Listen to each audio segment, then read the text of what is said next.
Hi, I'm Shannon from 4Ambition, and we've gotten a lot of responses saying you want a video of like the whole process from start to finish. You know, how we start with the file, like the raw files, and then go to print. Today we're going to show you how to do the whole process from start to finish.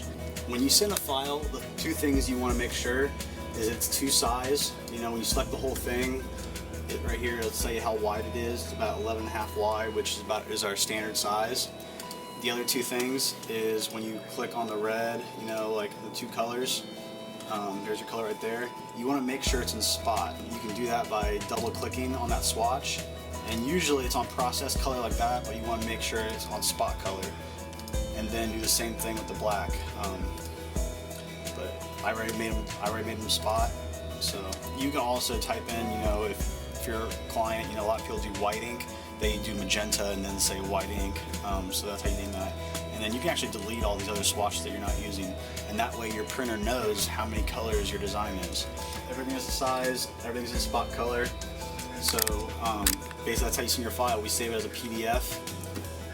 Make sure all your fonts are in outlines. These are not fonts actually anymore. You know, we've created outlines that way. You know, if we don't have the font that you're using, it doesn't matter since it's all in outlines. Well, then when you send that to us, we'll take it and put it in InDesign. And then this is where we print out of. We print out of InDesign. This is the Epson 1400. This is waterproof film. There's actually a shiny side and then kind of a grippy side. You always print like the grippy side. You know, once you separate it out, then you'll have your two films. You know, there's your black, there's your red. So that's why you have your colors and spots, so it separates out. And once everything looks good, you know, check it out, and then we can go over to exposing the screens then. Alright, so we're going to expose our screens. I don't like to have all this excess, so I usually cut them down. You can gang up your designs on the sheet, that way you don't have all this extra wasted film. Okay, there's our two films. I always start off with like usually the bigger part of the design, which is the main design. So I'm going to start off with making that first.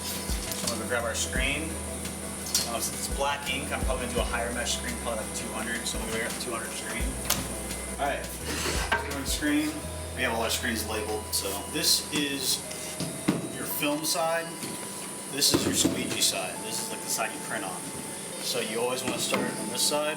And so you take your film, it's right reading, but you want to flip it, because when you look at it through, then it's going to be right reading.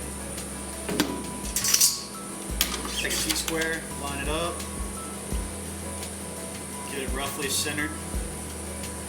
And since it's a two color, you want to make sure both films are the same, so we're going to measure it. It's about 4 3/4 from the top. So I'm just going to write that down. And then take invisible tape. Tape it down. So that way your film's on there, and you know when you print, it's going to be printing like this. So, and then you put it into your exposure unit. Put this rope here, allows more air to suction down the vacuum. But you always want to make sure that you know, your screen's this way, with the squeegee side up. Lock it down. We're using a workhorse Lutron, and we're going to expose it for about 3 minutes, 50 seconds. All right, well, I'll expose about a minute left, so I'm going to grab the other screen for that one so I can swap them out. Do the other one on 155 mesh. Same thing again, wrong reading.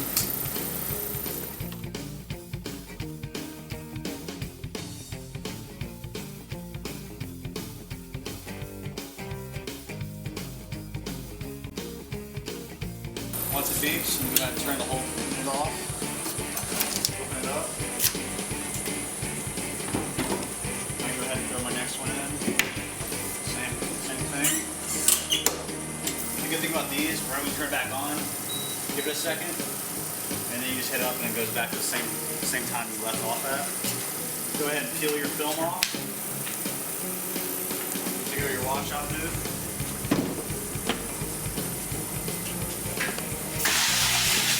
Go ahead and wet those sides. Give that a second. You always want to wash off from this side, because this side was that side that exposed, so this is going to be like the more exposed side. It's going to be harder, it's not going to like completely wash off. If you look, you can even see all the emulsion coming out.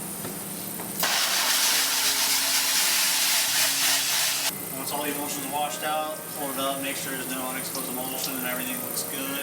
Okay, once it's fairly dry, I go ahead and throw it from the fan to kind of finish it off.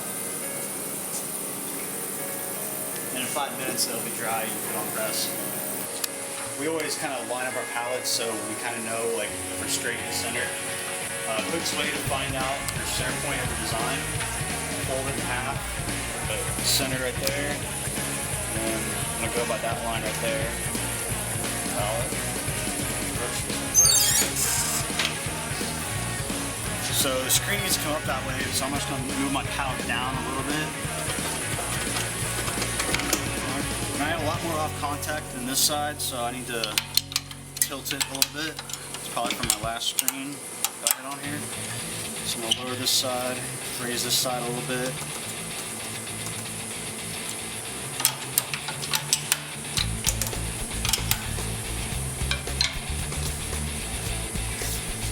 Full design needs to come.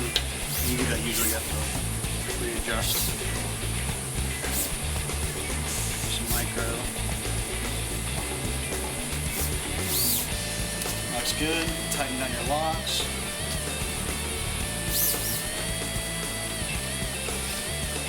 A little out of contact a little bit.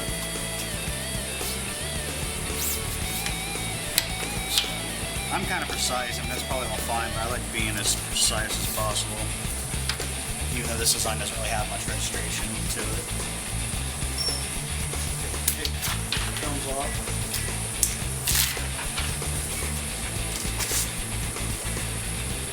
Also, when you set up, you want to make sure you have your flash on. I had it on already. So we will be flashing this. We need color. Alright, we're all set up. We're ready to do a test print. So instead of using your good blanks right now, I'm going to use a test print. Placement doesn't matter right now. I'll do placement when we do the actual shirts, but I just want to do a test print, make sure there's no pinholes on this end, and the print is good. So a lot of people pull their squeegee. I like push easy on your wrist, so I lift the screen up, flood it. 2 pushes. That's pretty good. Spin it over, flash it. And basically what this is doing, this is partially curing the ink. So when we do the next screen, that wet ink is sticking to the back of the screen. Let's do the same thing here. Flood it.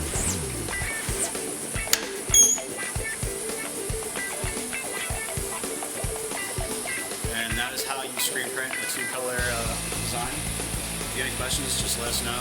We love feedback, so feel free to check us out on the web at www.4ambition.com.